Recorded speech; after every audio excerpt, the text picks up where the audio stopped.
122. Welcome to another episode of Lindsay's Library. Today I'm going to be reading Chapter 41 of Maniac Magee, written by Jerry Spinelli. Chapter 41. The McNabb boys didn't know whom they did expect Maniac to bring to the party, but one thing for sure, they did not expect him to come walking through the front door with a black kid. That was only half of it.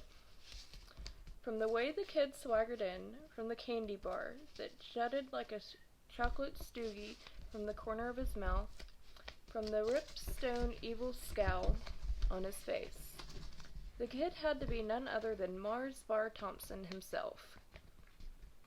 If black meant bad, if black meant in-your-face nastiness, if black meant as far from white as you could get, then Mars Bar Thompson was the blackest of the black here, in the middle of their living room, stopping the party, the neighborhood kids, the Cobras, even George McNabb, stopping them dead as traffic. Just walked in through the front door, the steel door, breezed right on in past the bars.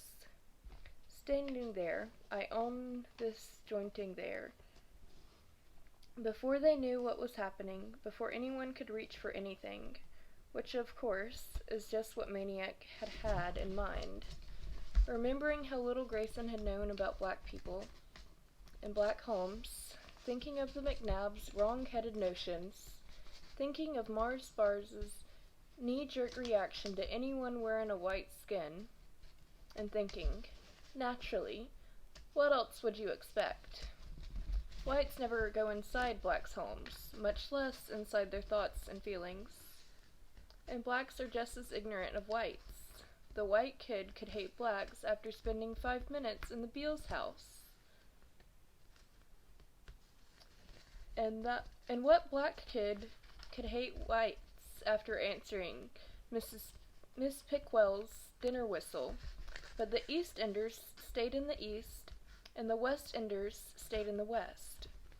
And the less they knew about each other, the more they invented. It hadn't been easy finding Mars Bar, taking all his lip about cheating on the race, taking some bumps, some shoves. Mars goaded him to fight, but keeping his cool, matching Mars Bar, glare for glare, telling him he wasn't as bad as he thought he was, really stoking him now, making him slam his candy bar to the ground. No? You want to tell me why I ain't so bad, fish?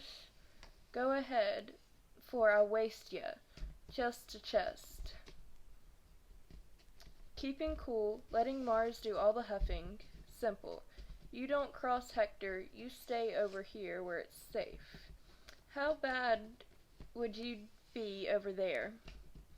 Stepping back then, folding his arms, smugging it up just enough. Standing there in his white skin, gazing nonchalantly about, 6 blocks deep in the heart of the black side. Guess that makes me badder than you. They did not go straight to the McNabbs. First they went to the Pickwells. Maniac wanted Mars Bar to see the best the West End had to offer. The little Pickwells made as much fuss over Mars Bar as Maniac. They believed, as did all little kids in the West End, that he carried 100 Mars Bars with him at all times. Not surprisingly, Mrs. Pickwell never batted an eye when she saw who was coming to dinner. It was quite a sight. 16 Pickwells plus Maniac, plus a down-and-out golf caddy, 18 so-called white faces.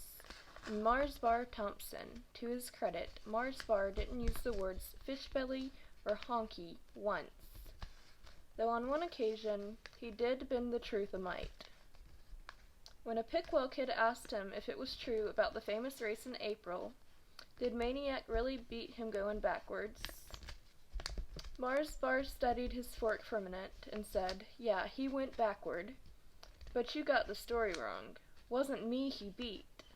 Was my brother, Milky Way. The little kids couldn't understand why the grown-ups laughed for 5 minutes after that. As for Mars Bar himself, his expression never changed until the dinner was almost over, when the littlest non-baby Pickwell, Dolly, called him Mr. Barr, and even then it wasn't so much a smile as a crack in the glare. Even if Mars wasn't letting on, Maniac could tell he was pleased to learn his fame had spread to the west. When they left, half the Pickwell kids followed them, begging Mars to perform his legendary feat of stopping traffic. "Don't," Maniac warned. "It might not work over here." But the Pickwells persisted, and when they reached Marshall Street, Mars Bar commanded, "Stay here," and stepped into the traffic. Not only did he shamble, jive, shuck, and hip-doodle at his own street pace, he did something he had never done in the East End. He came to a complete and utter halt halfway across, and let nothing but the evil in his eyes take care of the rest. He stood like that for 1 full minute. By the time he finally moved on to the far side, so the legend goes, 23 cars, several bicycles, and a bus were stacked to a dead stop in both directions. Maniac hurried across, while the Pickwells stood at the curb, cheering and waving goodbye. But no one was cheering now in Fort McNabb, and Maniac knew that despite the swagger and the scowl and the chocolate stogie, Mars Bar Thompson was one uneasy dude. And that ends chapter 41 of Maniac Magee, written by Jerry Spinelli. That's it for today's episode of Lindsay's Library. I hope you liked it. If you did, don't forget to like and subscribe. And also, if you want, you can check out all the things I have down below in the description. The first of which is for my affiliate with So Sick Clothing. And the rest is my social media, my website, my merch store, all those little things down there. And yeah, I think that's it. Thanks for watching, and above all else, stay fabulous. Bye!